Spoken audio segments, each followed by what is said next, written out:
నమస్తే. నవలా శీర్షిక మనస్సు ఒకరికే మనిషి ఒకరికే. రచన ఈరంకి ప్రమీల రాణి గారు.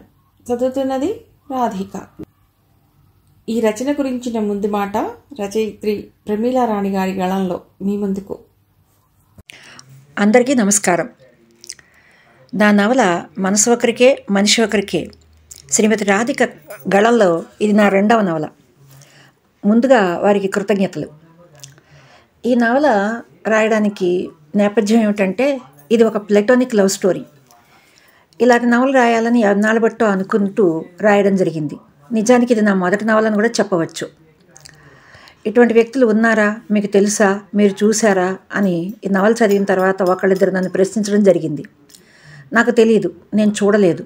కానీ ఇటువంటి వ్యక్తులు ఉంటే బాగుంటుందని, వాళ్ళలాగే కొంతమంది అయినా ప్రవర్తిస్తే మంచిదని నా అభిప్రాయం. ఎందుకంటే అప్పుడే ఆకర్షణకి ప్రేమకి ఉన్న అర్థం, ప్రేమకున్న విలువ మనుషులకు తెలుస్తుందని నా అభిప్రాయం. మరి నా అభిప్రాయంతో మీరు కూడా ఏకీభవిస్తారా?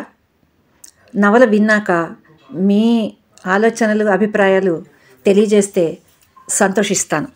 నమస్తే. Thanks for the audio byte ma'am. ఇక కొత్తగా వింటున్న శ్రోతలు ఎవరైనా ఉంటే గనక కథలు కథానికలను సబ్స్క్రైబ్ చేసుకోండి. దానివల్ల నేను వీడియోలు అప్లోడ్ చేయగానే మీకు నోటిఫికేషన్ వస్తుంది. పక్కనే ఉన్న బెల్ ఐకాన్ని క్లిక్ చేయండి, లైక్ చేయండి, మీకు ఇష్టమైన వాళ్ళతో షేర్ చేసుకోండి. ఈ నవల గురించిన మీ అభిప్రాయాలు కామెంట్ బాక్స్లో నాతో పంచుకోండి. ముఖ్యంగా వీడియోని ఆశాంతం వినండి, ఎక్కడా స్కిప్ చేయకుండా మొత్తం వినండి. ఇక కథలోకి వెడితే, ఒక వేసవి కాలం సాయంత్రం. అప్పుడప్పుడే ఎండ తగ్గి ప్రజలను బయటికి పిలుస్తోంది. అంతగా జనసమ్మర్థం లేని రోడ్డు మీద నడుస్తోంది ఒక యువతి. ఆమె జడలోని సన్నజాజులు ఆ సాయంత్రానికి పరిమళాన్ని ఇస్తున్నాయి.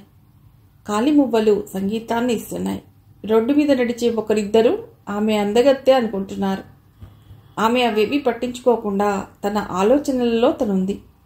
స్నేహితురాలు స్నేహ ఇంటికి వెడుతోంది ఆమె. అక్కడికి రాజు వస్తాడో రాడో. ఇంతలో ఒక చెయ్యి ఆమెను పక్కకు లాగేసింది. ఏమిటి అంత పరధ్యానం అన్నాడు రాజు. ఆమె పరధ్యానానికి తనే కారణమని అతడికి తెలిస్తే చాలా సంతోషించేవాడు. అబ్బా, ఎంత ప్రమాదం తప్పింది, చాలా థ్యాంక్స్ అన్నదామె. లారీ ఆమె పక్క నుండి విసురుగా వెళ్ళిపోయింది. ఆమె తన చెయ్యి అతడి చేతిలో ఉండటం చూసి నవ్వేసింది. అతడు కంగారు పడి ఆమె చెయ్యి వదిలేశాడు. ఒక ప్రమాదం నుండి బయటపడేసిన అతడు తనను మరో ప్రమాదంలో పడేస్తాడని ఆమె ఊహించలేదు. స్నేహ ఇంటికేనా? అవును. నువ్వు? నేను అక్కడికే. ఇద్దరూ స్నేహ ఇంటికి చేరుకున్నారు. స్నేహ, ఆమె బావ శ్రీధర్ వీరి కోసం ఎదురు చూస్తున్నారు. స్నేహ ఇంటి డాబా మీద పేం కుర్చీలు వేసి ఉన్నాయి. రండి రండి, మీ ఇద్దరూ కలిసి వస్తారని నేను కాదని స్నేహ వాదించుకుంటున్నా. నేనే గెలిచాను అన్నాడు శ్రీధర్. ఎప్పుడొచ్చావు శ్రీధర్ అడిగాడు రాజు. నిన్న వచ్చాను. ఈరోజు ఆదివారం కదా అని మీ ఇద్దరిని రమ్మని నేనే స్నేహని పిలవమన్నాను. ఎలా ఉన్నావు శ్రీధర్? ఈ సమ్మర్లో నువ్వు రావేమో అనుకున్నాను. రాకూడదని అనుకున్నాను. ఏది, ఈవిడ తోచనిస్తేనా? రాజు నవ్వేశాడు. నిజానికి స్నేహ శ్రీధర్కి ఉత్తరాలు రాయదు. పెళ్లి చేసుకోబోయే తనకు కూడా ఉత్తరాలు రాయదనే అతడి అభియోగం. స్నేహ వీళ్ల వైపు ఒకసారి చూసి అందరికీ చల్లని జ్యూస్ తీసుకొచ్చి ఇచ్చింది. ఆ వేడి వాతావరణంలో ఆ జ్యూస్ చల్లగా గొంతు దిగింది. ఏమ్మా హిమా, నువ్వు ఎక్కువ మాట్లాడవనుకుంటానే. అదేమీ లేదు. ఈ సంధ్యా సమయం, చల్లటి గాలి ఎంతో బాగున్నాయి, చూస్తున్నాను. నువ్వు కూడా సంధ్య, చల్లగాలి అంటున్నావు. ఇదంతా కవిగారి సావాసమే అన్నాడు రాజు వైపు ఓరగా చూస్తూ. రాజు ఉలిక్కిపడ్డాడు. ఈ శ్రీధర్ అన్ని కనిపెడతాడు, ఎంతైనా మిలిటరీ వాడు కదా. స్వామి, నువ్వు నన్ను పట్టుకోకు. ఆవిడ ఆ అంతఃపురం దాటి రావటమే అరుదు. ఇక కవిత్వాలు, సాహిత్య గోష్ఠులు కూడానా? ప్రియమైన అన్నగారివి, నువ్వు వచ్చావని ఆమె బయటకు వచ్చింది. గుమ్మడికాయల దొంగ అంటే భుజాలు తడుముకుంటున్నట్టు నేనేదో హిమన్ అంటే నువ్వు ఉలిక్కి పడతావేమిటి? అయినా కవిత్వం తెలియాలంటే నీలాంటి కవిత పరిచయం తెలియాలా? అతడి కవిత్వం చదివితే చాలదా? అబ్బా, ఈ ఫోటోలు చూపించమని నా చేత ఇవన్నీ తీయించి మీరేమిటి కబులు చెప్పుకుంటున్నారు? విసుగ్గా అంది స్నేహ. పదవయ్య రాజు, మనం మాటలాపకపోతే మర్యాద మిగలదు. అందరూ స్నేహ చూపుతున్న ఫోటోలు చూడటం మొదలెట్టారు. అవన్నీ స్నేహ చిన్నప్పటి ఫోటోలు. ఆమె తన విసుగును మర్చిపోయినా మిగతా వారికి ఆమె విసుగు అర్థం కాలేదు. ఏమ్మా, నీకున్న తెలివికి డబ్బుకి మెడిసిన్స్ అవుతావనుకున్నాను. నాకంత ఓపిక లేదన్నయ్య. చీకటి పెరగటంతో హిమ ఇంటికి బయలుదేరింది. ఆమెతో రాజు బయలుదేరాడు. హిమ అంటే ఆడపిల్ల, చీకటి పడిందని భయపడిందన్నా బాగుంది. నువ్వు కూడా పెడతానంటావే? శ్రీధర్ అడిగాడు. రాజు నవ్వేశాడు. ఇంతసేపైనా మీ అమ్మగారు కనిపించలేదే స్నేహ? అడిగింది హిమ. మా అమ్మ, నాన్నగారు, చెల్లాయి, తమ్ముడు రైల్వే కాలనీలోని మా బాబాయ్ ఇంటికి వెళ్ళారు. ఇప్పుడు వచ్చేస్తారు అంది. నలుగురు మేడ దిగారు. ఇంకా ఉంటావుగా శ్రీధర్? మళ్ళీ కలుస్తాను అన్నాడు రాజు. ఇంకా నెల ఉంటాను. పోనీ ఇప్పుడే భోజనానికి ఉండిపోకూడదు? అలా సెకండ్ షో సినిమా కూడా చూసొద్దాం అన్నాడు శ్రీధర్. అతడు మిలిటరీలో డాక్టర్. సెలవులకు స్నేహ ఇంటికి వచ్చినప్పుడే అతడికి ఆట విడుపు. కానీ అతడి సరదాలకు స్నేహ ముభావం అడ్డుకట్ట వేస్తూ ఉంటుంది. ముందుగా టికెట్స్ తీసుకోవాలి. మునుపటి కాకినాడ అనుకుంటున్నావా ఇది? ఓ, అయితే మంచి సినిమా సెలెక్ట్ చేయి. అలాగే. ఇంతలో స్నేహ అమ్మగారు, నాన్నగారు, తమ్ముడు, చెల్లి వచ్చారు.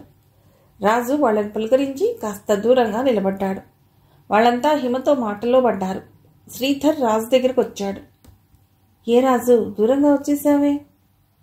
హిమ ఏదో మాట్లాడుతోందిగా, తను వస్తే ఇద్దరం కలిసిపోతాం అని శ్రీధర్ ఏదో అడగాలని ఆగిపోతున్నట్లు అనిపించింది రాజుకి.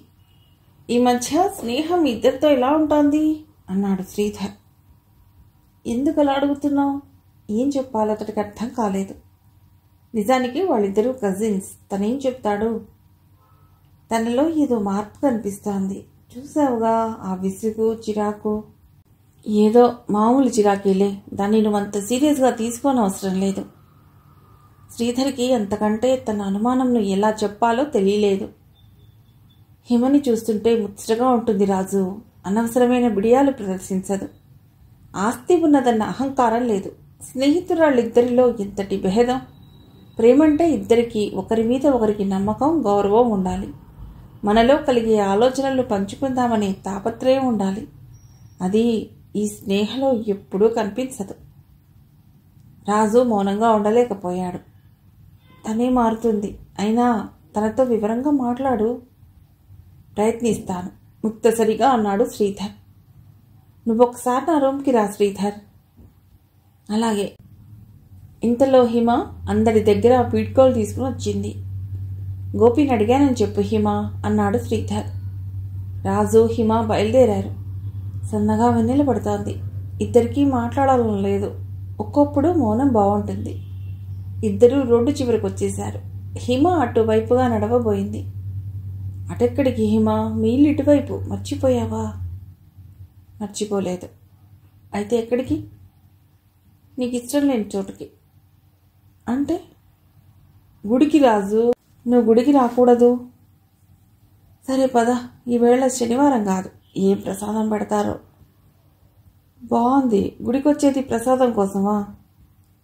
నాలాంటి భక్తులు అందుకోసం వెళ్ళే. ఇద్దరూ గుడిలోకి వెళ్ళారు. హిమ దక్షిణ వేసింది. కుంకుమ తీసి పెట్టుకుంది. భక్తిగా కళ్ళు మూసుకుని నమస్కరిస్తోంది. ఆమె దేవుణ్ణి ఏదో వేడుకుంటోంది. రాజు మాత్రం తన దేవతను చూస్తున్నాడు. చిన్నప్పటి నుండి చూస్తున్న హిమ ఏనాటికానాడు కొత్తగా కొండల్లో పుట్టిన సెలయేరు బాగై నదిలో చేరి తన రూపాన్ని మార్చుకున్నట్టు బాలికగా తనకు పరిచయమై యువతిగా తన మనస్సు దోచుకుని రేపు తనకు ఇల్లాలై. ప్రసాదం తీసుకో బాబు. పూజారి మాటలకు ఆలోచనల్లోంచి బయటకొచ్చాడు రాజు. పూజారి ప్రసాదం రాజుకిచ్చి ఆశీర్వదించాడు. రాజుకి ఆశ్చర్యం అనిపించింది. ఇద్దరూ బయటకొచ్చారు. అతడు పూజారి ఇచ్చిన ప్రసాదం హిమకి ఇవ్వబోయాడు. ఆమె నవ్వి, నాకెందుకు? పూజారి గారు నీకిచ్చారు కదా, ఇంటికి తీసుకెళ్ళు. ఇంతలో ఒక చిన్న పిల్ల అయ్యా ఆకలిగా ఉందయ్యా అంటూ చేతులు చాపింది. రాజు వెంటనే ఆ ప్రసాదం జేబులో నుండి 2 రూపాయలు తీసి అమ్మాయికి ఇచ్చేశాడు. ఆ పిల్ల రాజుకి నమస్కరించి వెళ్ళిపోయింది. ప్రసాదం పూర్తిగా సద్వినియోగం అయింది రాజు. అటువంటి వాళ్లకు ప్రసాదం ఇవ్వవచ్చునా? తప్పకుండా. ఈలోగా హిమ ఎక్కవలసిన బస్సు వచ్చింది. ఆమె బస్సు ఎక్కాక బాయ్ చెప్పి రాజు హోటల్ వైపు నడక సాగించాడు. ఈ ఇద్దరిని ఎదురుగా ఉన్న కార్ షెడ్లో ఉన్న గోపి గమనిస్తున్నాడు. క్రీనీడలో నిలబడిన రాజు ముఖం సరిగ్గా కనిపించలేదు, కానీ హిమ నవ్వుతూ మాట్లాడడం కనిపించింది. అతడి మనస్సు పాడైంది. కారు రెడీ అయింది సార్ అన్నాడు మెకానిక్. గోపి బిల్ చెల్లించి కార్ తీసుకుని ఇంటికి వెళ్ళాడు. అప్పటికే హిమ టిఫిన్ తిని మేడ మీద తన గదిలోకి వెళ్ళిపోయింది. ఆమెను ఆ సమయంలో డిస్టర్బ్ చేయడం బాగుండదు అని ఊరుకున్నాడు. కానీ అతడికి ఏదో అశాంతిగా ఉంది. టిఫిన్ తింటున్నా అదే ధ్యాస. అక్కడ స్నేహ ఇంట్లో హిమ గురించి మాట్లాడుకుంటున్నారు స్నేహ, శ్రీధర్. ఏమిటి స్నేహ, సాయంత్రం నుండి అలా ఉన్నావు? నీ ఫ్రెండ్స్ వచ్చారన్న ఆనందమే నీలో కనిపించడం లేదు అన్నాడు శ్రీధర్. స్నేహకి ఒక్క నిమిషం ఏం జవాబు చెప్పాలో అర్థం కాలేదు. నెమ్మదిగా అంది, ఈ మధ్య వాళ్ళిద్దరూ మారిపోతున్నారు. శ్రీధర్కి ఆమె ఏమంటున్నదో అర్థం కాలేదు. అంటే? ఈ మధ్య వాళ్ళిద్దరూ మారిపోతున్నారు. శ్రీధర్కి ఆమె ఏమంటున్నదో అర్థం కాలేదు. అంటే అన్నాడు. చూసావుగా, ఇద్దరూ కలిసి వచ్చారు, కలిసి వెళ్ళారు. అయితే ఏమో, వాళ్ళిద్దరూ ప్రేమించుకుంటున్నారని నా అనుమానం. ఇందులో అనుమానించడానికి ఏముంది? నీ ఫ్రెండ్స్ ఇద్దరు పెళ్ళాడితే సంతోషించాలి కానీ నిజానికి స్నేహ బాధ ఏమిటో అతడికి అర్థం కావటం లేదు. నీకు తెలీదు బావా, వాళ్ళిద్దరూ ఒక్క కులం కాదు. ఇక హిమ లక్షాధికారి కూతురు. వాళ్ళిద్దరికీ పెళ్ళెలా అవుతుంది? ఏ కాలంలో ఉన్నావు నువ్వు? ఈ రోజుల్లో ఇవన్నీ ఎవరు పట్టించుకుంటున్నారు? అతడు ఆర్మీలో డాక్టర్గా ఉన్నాడు. అతడికి వచ్చిన పేషెంట్స్కి ఆరోగ్యం చేకూర్చడం తప్ప మనుషుల్లో భేదం చూడటం రాదు. ఏ కాలమైనా ఈ తేడాలు ఉంటాయి బావా. ఏమో, నాకైతే వీళ్ళిద్దరూ పెళ్లి చేసుకోవటం మంచిదనిపిస్తుంది. అయినా వాళ్ళ పెళ్లి గురించి మనకెందుకు, మనం పెళ్ళెప్పుడు చేసుకుందాం? స్నేహ చిరాగ్గా మొహం పెట్టింది. మొదట నా చదువు పూర్తి కాని. ఆమె విసురుగా వెళ్ళిపోయింది. శ్రీధర్కి నిరాశగా అనిపించింది. అదే సమయంలో హిమ నవ్వు మొహం, నిరాడంబరత గుర్తుకొచ్చాయి. ఆమె రాజుని పెళ్లి చేసుకుంటే సంతోషించే వారిలో మొదటివాడు తను. నిజానికి స్నేహను శ్రీధర్ ఇష్టపడటంలో కేవలం ఆమె అంటే ప్రేమ మాత్రమే కాదు, ఆమె తండ్రిపై కృతజ్ఞత కూడా. తల్లిదండ్రులు లేని తనను డాక్టర్ని చేశారనే కృతజ్ఞత. నిజానికి రాజుకు కూడా తల్లిదండ్రులు లేరు, కానీ అతడిని అంత చదువు చదివించే మనస్సు అతడి మేనమామకు లేదు. నిజానికి రాజు, అతడి మేనమామ కంస శ్రీకృష్ణుడిలా ఉంటారు. ఇక రాజు హోటల్లో భోంచేసి రూమ్కి వెళ్ళాడు. ఆ సాయంత్రం హిమని కలవటం అతడికి చాలా సంతృప్తినిచ్చింది.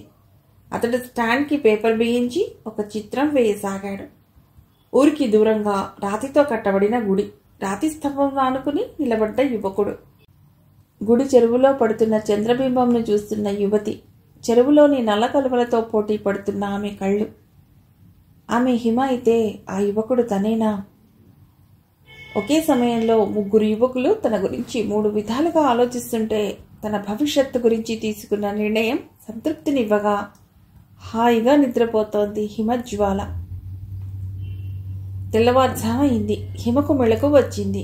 ఆమె కళ్ళల్లో ఏదో వెలుగు పడ్డట్టయింది. ఆమె పూర్తిగా కళ్ళు విప్పి చూస్తే వెన్నెల ఏటవాలుగా పడుతోంది కిటికీలోంచి. ఆ వెన్నెల చూడగానే ఆమెకు రాజు గుర్తుకొచ్చాడు. నిన్న సాయంత్రం అనుకోకుండా అతన్ని కలుసుకోవటం ఆనందంగా ఉంది. ఇంతలో కింద షెడ్లోంచి కారు తీసిన చప్పుడు. తండ్రి మళ్ళీ ఏదో ఊరెడుతున్నారు కాబోలు. ఆమె తిరిగి ఆలోచనల్లోకి జారుకుంది. ఈ వెన్నెల చల్లగా హాయిగా ఉంది. పగలంతా ఎండ, వేడి అనుకునే ఆ వెలుగే రాత్రి అయ్యేసరికి తెల్లని వెన్నెల్లాగా మారి చల్లదనం ఇస్తుంది. ఆమె మళ్ళీ నిద్రలోకి జారుకుంది. మెళుకు వచ్చేసరికి కింద నుండి కిరణ్మయి ఎందుకో గట్టిగా మాట్లాడుతోంది. హిమకు కాస్త చిరాగ్గా అనిపించింది. లేవగానే ఎంఎస్ సుబ్బులక్ష్మి గారి విష్ణు సహస్రనామం మధురాష్టకం వింటూ లేవాలనిపిస్తుంది. కానీ ఆ ఇంట్లో అది ఎన్నడూ జరగదు. ఇంట్లో ఉంటే తండ్రి అరుస్తూనే ఉంటాడు. ఆయన లేకుంటే ఈ కిరణ్ అరిచే డ్యూటీ తీసుకుంటుంది. ఇక నిద్ర పట్టదు. కాబట్టి లేచి కాఫీ తాగడం బెటర్. ఆమె లేచి తయారై కిందకొచ్చింది. తండ్రి ఊళ్ళో లేడు కాబట్టి పూజ చేసే పని తనదే. ఆమె పూజ చేసి టిఫిన్ కోసం డైనింగ్ టేబుల్ దగ్గరకు వచ్చింది. Good morning Kiran. ఏమిటి ఈవేళ టిఫిన్? ఉప్మా. పెదనాన్న ఊళ్ళో లేరు కదూ, అందుకే నరసమ్మ గారు ఉప్మాతో సరిపెట్టారు. పోనీలే, ఈవేళ ఆదివారమేగా, ఉప్మా చాలే అంది హిమ. ఉప్మాతో పెసరట్టుంటే బాగుండేది కదా అంది కిరణ్. రాత్రే చెప్పి ఉంటే పెసలు నానబోసేదాన్ని. నాన్నగారు కూడా ఊళ్ళో లేరని ఉప్మా చేశాను అంది నరసమ్మ గారు. ఆవిడ మొహం చూస్తే కిరణ్ ఆవిడకు గట్టి క్లాస్ పీకినట్లుంది. ఆవిడ మొహం చూస్తే బాధ అనిపించింది. హిమ ఏదో అనేలోపు హలో, గుడ్ మార్నింగ్ అంటూ వచ్చాడు గోపి. కిరణ్ టిఫిన్ తినటం ఆపి అతడికి ఉప్మా పెట్టింది. నిన్న సాయంత్రం ఎక్కడికి వెళ్ళావు హిమ? నేను కార్ రిపేర్ చేయించుకొచ్చేసరికి నువ్వు నిద్రపోతున్నావు. శ్రీధర్ వచ్చాడంటే స్నేహ ఇంటికి వెళ్ళాను గోపి. శ్రీధర్ నేను అడిగాడు. అలాగా, నేను మిమ్మల్ని సత్యనారాయణ స్వామి గుడి దగ్గర చూశానే. ఆ గుడికి వెళ్ళారా? చాలా దూరం కాదు వాళ్ళ ఇంటి నుండి అడిగింది కిరణ్. స్నేహ రాలేదు, నేను మరొక ఫ్రెండ్ వెళ్ళాము అంది హిమ. అంటే గోపి తామిద్దరినీ చూశాడన్నమాట. ఇప్పుడేం చెప్పాలి? అయినా ఎప్పుడో అప్పుడు ఈ విషయం చెప్పవలసిందే. భయం దేనికి? అందరూ టిఫిన్లు తినడం పూర్తయింది. హిమ, గోపి హాల్లోకి వచ్చి కూర్చున్నారు. కిరణ్ కాఫీ తెచ్చిచ్చింది. వంట ఏం చేయించమంటావు హిమ? ఏదైనా పర్వాలేదు అంది హిమ. ఇంతలో ఫోన్ మోగింది. గోపి ఫోన్ మాట్లాడుతున్నాడు. హిమ కాఫీ ముగించి మేడ మీదకి వెళ్ళిపోయింది. ఆమె ఎంత మామూలుగా ఉందామని ప్రయత్నించినా ఏదో గాబరాగా ఉంది. ఎంతటి దగ్గరి వారైనా సున్నితమైన విషయాలు చెప్పడం కష్టం. హిమ అంటూ వచ్చాడు గోపి. రా గోపి, నీకు చాలా ఆదుర్దాగా ఉన్నట్టుగా ఉందే అంది హిమ. అవును, ఎవరతను అడిగాడు గోపి. నా క్లాస్మేట్. నువ్వు చదివేది ఉమెన్స్ కాలేజీలో. అతను చిన్నప్పటి నుండి మాతో, అంటే స్నేహ, నేను, అతడు కలిసి చదువుకున్నా. మరి ఇప్పుడేమిటి అంత స్నేహం? గోపి మాటల్లో వ్యంగ్యం ఉందా అనిపించింది. ఒక్క నిమిషం. లేదు, గోపి అలా మాట్లాడు. కొన్ని విషయాలు వివరంగా అడగకూడదు గోపి. గోపిలో ఒక్కసారి నిరాశ ఆవహించింది. ఆ కళ్ళల్లో మెరుపు, ఆ పెదవుల్లో నవ్వు హిమ మనస్సులో మాటని చెప్పకనే చెప్పేస్తున్నాయి. ఆమె ఏం చెప్పకూడదనుకున్నాడో అది విన్నాడు. నిన్న సాయంత్రం తిరిగి వచ్చి వీళ్ళు కనిపించకుండా ఉంటే బాగుండును. సరే, నేను బయలుదేరుతాను. గోపి గది దాటబోయాడు. గోపి, నేను చెప్పే వరకు ఈ విషయం ఎవరికీ చెప్పొద్దు అంది హిమ. ఎందుకని? సమయం వచ్చినప్పుడు నేనే చెప్తాను. అలాగే. అతడు వెనుదిరిగాడు. హిమకు సంతోషంగా ఉంది. ఇంతవరకు ఈ విషయం ఎవరికీ చెప్పలేదు. మొదటిసారిగా గోపికి చెప్పింది. అతడు ఏమీ అనలేదు. ఇది ఒక శుభసూచకం. తన ఆలోచనలకు ఆమెకు నవ్వొచ్చింది. ఈ మాట రాజుకి చెప్తే నవ్వుతాడు, నీవన్నీ పిచ్చి నమ్మకాలంటూ. గోపికి మాత్రం ఏదో చెప్పలేని బాధగా ఉంది. అలా అని హిమని ద్వేషించలేకపోతున్నాడు. మృదు స్వభావి అయిన అతడికి బాధంటే ఏమిటో తెలియని అతడికి ఈ విషయం మింగుడు పట్టలేదు. తన మనసు తెలియచేయటంలో తను ఆలస్యం చేయటం చేశాడు. అందుకే ఏ విషయమైనా అనుకోవటంలోనే ఆలస్యించి దాన్ని ఆచరించడంలో కాదు అంటారు. ఎందుకు రాజు, రమ్మని ఫోన్ చేశా? ఇంట్లో ఏమైనా పనుందా? అదేం లేదు. కాలేజీకి సెలవులు కదూ, ఇల్లు దాటి రావాలంటే ఇబ్బందిగా ఉంది. అబ్బా, ఏం చెప్పావు? ఇంట్లో అందరికంటే చిన్నపిల్లవు, నీకు ఆటంకాలా? ఏదైనా మారం చేసి సాధించుకోవచ్చు. హిమ మనసుకి కాస్త బాధ కలిగింది. నన్ను గారాబంగా పెంచారని నీకెవరు చెప్పారు? ఒకరు చెప్పేదేమిటి, నిన్ను చూస్తేనే తెలుస్తుంది. సన్నజాజి మొగ్గలా ఉంటావు. బాగుంది కవిత్వం. ఇంతకీ నన్ను రమ్మన్న కారణం? ఎల్లుండి నేను మద్రాసు పెడుతున్నా, అక్కడి నుంచి బెంగళూరు వెళ్తాను.